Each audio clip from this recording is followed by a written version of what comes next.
भक्तों, उस बेटी ने पानी नहीं पिलाया और वो मटकी को अपने सर पर रखा और बेचारी अपने घर के लिए चली गई। लेकिन ये तो काम का शिकार हो गया। अब पीछे पीछे ब्रह्मचारी जा रहे हैं। अंदर घुसी मटकी को जैसे ही रखाओ, पीछे से ब्रह्मचारी के आवाज लगा दी, भगनी भिक्षाम दई, अरे बहन मुझे भिक्षा दो। उसी घर में भिक्षा मांग रहा है। ठीक है, काम ने इसको ग्रसित कर लिया, काम ने खा लिया। वो बेटी समझ गई है ब्रह्मचारी अब मेरे साथ में विवाह करना चाहता है, मुझसे मित्रता करना चाहता है। अंदर गई और जैसे ही बाहर निकल के आई तो देखा वो ब्रह्मचारी खड़ा है। बोले भैया मैं आपको समझ रही हूँ कि आप मुझसे विवाह करना चाहते हो, प्रेम करना चाहते हो, मित्रता करना चाहते हो। हाँ। बोले जाओ, अगर मुझे अपने साथ रखना चाहते हो तो आज से 7वें दिन आना, मैं तुमसे विवाह कर लूंगी, तुम्हारे साथ चलूंगी। 7वें दिन के लिए कह दिया। और उस बेटी ने ऐसी दवा खाई कि उसको लूज मोशन आना शुरू हो गई। अब बेचारी रोजाना जिस आदमी की दशा हो, लैट्रिन में बार बार जाएगा तो उसकी क्या दशा होगी। पहले बड़ी जवान थी, हुष्ट पुष्ट थी, चेहरे पर झुर्रियां पड़ गई। लकड़ी लेकर के 7 दिन में चलने लगी।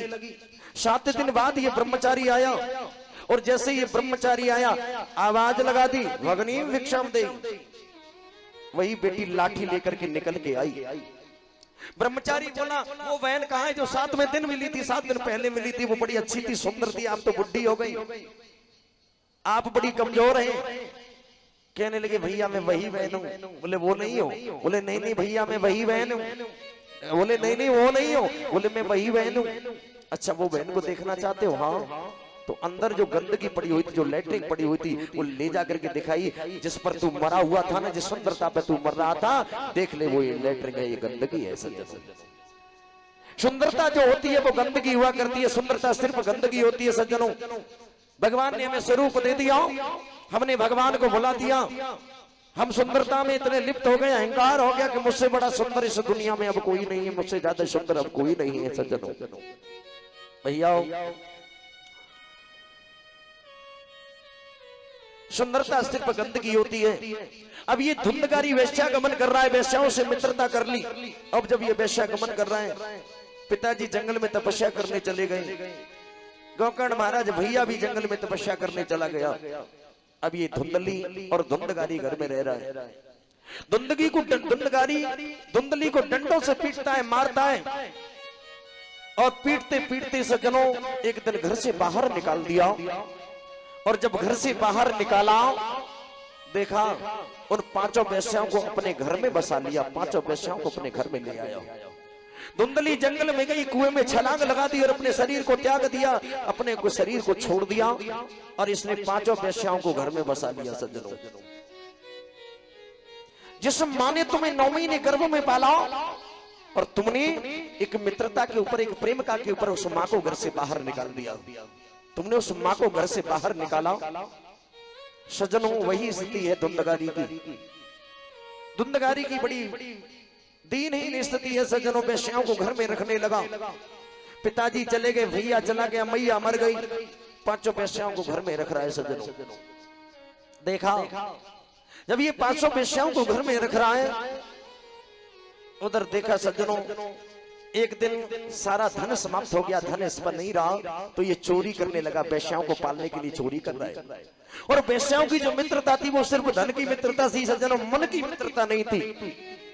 आज लोग मित्रता में मन नहीं लगाते, दिमाग लगा देते हैं। मित्रता में दिमाग लगाते हैं और वहां उसका परिणाम गलत हो जाता है। सज्जनों भैया, वेश्याओं ने जाना ये तो चोरी करता है और किसी दिन इसको पुलिस पकड़ लेगी तो हमें भी जेल जाना पड़ेगा।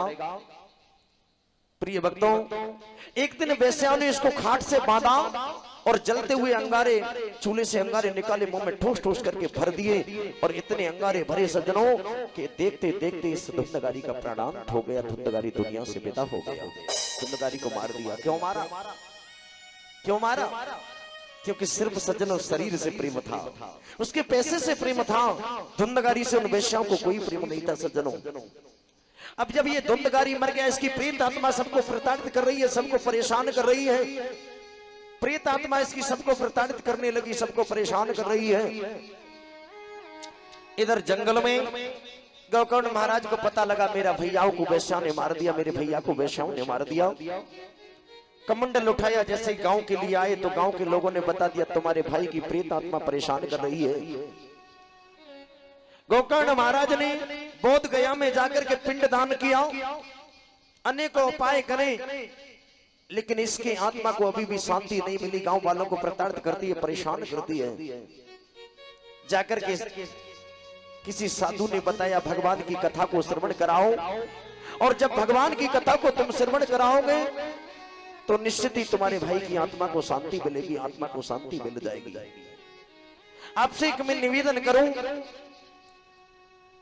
हम लोग कीर्तन में जाते हैं, भजन में जाते हैं और सारे दिन भजन कीर्तन गाते हैं। गाने के बाद शाम को घर लौट करके आते हैं। कीर्तन गाने से हमारी जिंदगी में कोई परिवर्तन नहीं आया, हमने अपनी जिंदगी को नहीं बदला।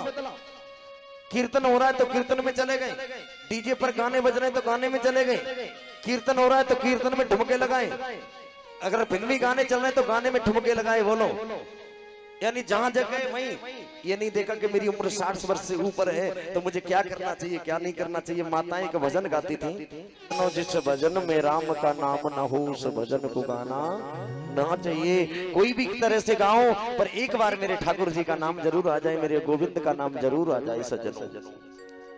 सूत जी महाराज शौनकादि ऋषियों को समझाने लगे। ऋषियों, इधर गोकर्ण महाराज ने श्रीमद् भागवत कथा को शुभारंभ कर दिया। 7 गांठ का एक बांस लिया, काला झंडा देकर के अपने भाई की आत्मा का आह्वान किया, और जैसे ही उस झंडे को बांधा प्रथम दिन की कथा शुरू हुई। एक ग्रंथि चटक गई। गोकर्ण ने समझ लिया मेरे भैया ने एक दिन की कथा को सुन लिया, और जैसे ही दूसरा दिन आया तो दूसरी ग्रंथि चटकी, समझ लिया मेरे भैया ने दूसरे दिन की कथा को सुन लिया। 7वां दिन आया, 7वीं ग्रंथि चटकी, भगवान के पार्षद लेने के लिए आ गए, और ये दिव्य विमान में बैठ करके भगवान के धाम को स्वधाम गमन करने लगा, भगवान के धाम को जाने लगा। जब ये भगवान के धाम को जाने लगा, गोकर्ण महाराज को चिंता हो गई। इस कथा को मैंने सुनाया और सभी भक्तों ने सुना, लेकिन अकेले धुंधगारी को विमान लेने क्यों आया? केवल धुंधगारी को विमान लेने क्यों आया?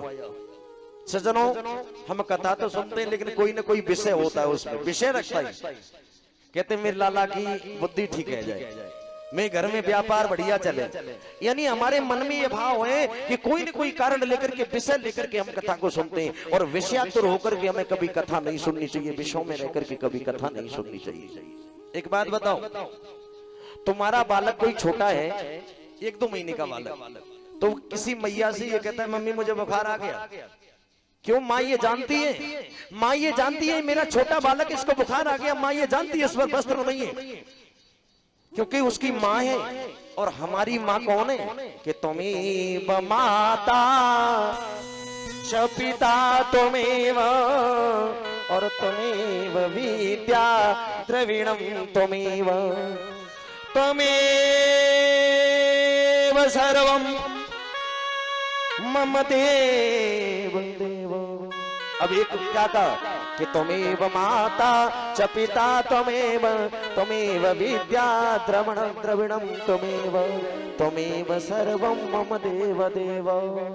त्वमेव माता च पिता त्वमेव, त्वमेव बंधुश्च सखा त्वमेव, त्वमेव विद्या द्रविणं त्वमेव, त्वमेव सर्वं मम देव देव। क्या कहा? तुमेव माता, तू माँ है, तुमेव पिता, तुम पिता हो, तुम ही सखा हो, सब कुछ तुम ही हो। तुमेव माता च पिता तुमेव, तुमेव बंधु च सखा तुमेव, तुमेव विद्या द्रविणं तुमेव, और तुमेव सर्वं मम देव देव। सब कुछ तुम हो प्रभु।